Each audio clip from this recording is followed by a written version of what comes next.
Alors que le soleil était déjà haut dans le ciel et que tout brillait des mille feux, des rayons d'or qui en sortaient, une pluie d'étoiles s'abattit sur la forêt, sur les arbres et sur les feuilles, sur les herbes et dans les champs, partout.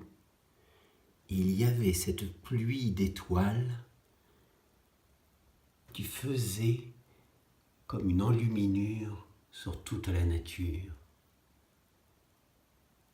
Pourtant, ce n'était plus Noël, pourtant, ce n'était pas la nuit, pourtant, ce n'était pas l'hiver, mais le beau printemps chaud. Malgré tout, l'on vit apparaître dans cette forêt, comme par magie, un sapin qui ressemblait étrangement à un sapin de Noël. Des grosses boules rouges étaient venues du ciel se poser sur lui, comme pour mieux le décorer et le rendre plus beau encore, alors qu'il était déjà bien beau au naturel. Mais là, c'est comme si tout l'univers avait décidé que ce sapin serait en plein été le sapin de Noël.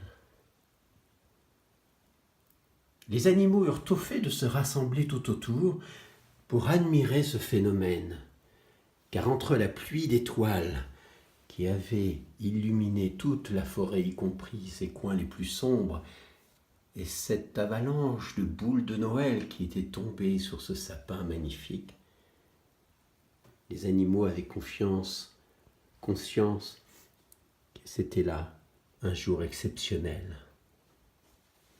Alors ils s'assemblèrent en grand nombre et vinrent autour de l'arbre. Les uns attendaient en silence, les autres déjà papotaient, chahutaient, se racontaient des histoires. Un écureuil farceur avait été jusqu'à accrocher une étoile au sommet de ce sapin. Mais rien ne se passait. Seul le silence et la lumière du soleil régnaient en maître sur cette forêt. Tout d'un coup, il leur semblèrent entendre une voix.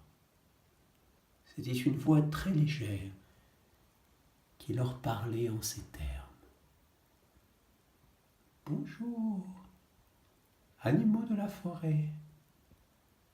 Nous sommes descendus aujourd'hui sur terre et sur cette forêt pour vous dire combien l'univers est beau. Et comme nous en sommes les fées, nous voulions vous montrer que cette forêt est déjà si belle, peut être encore plus belle.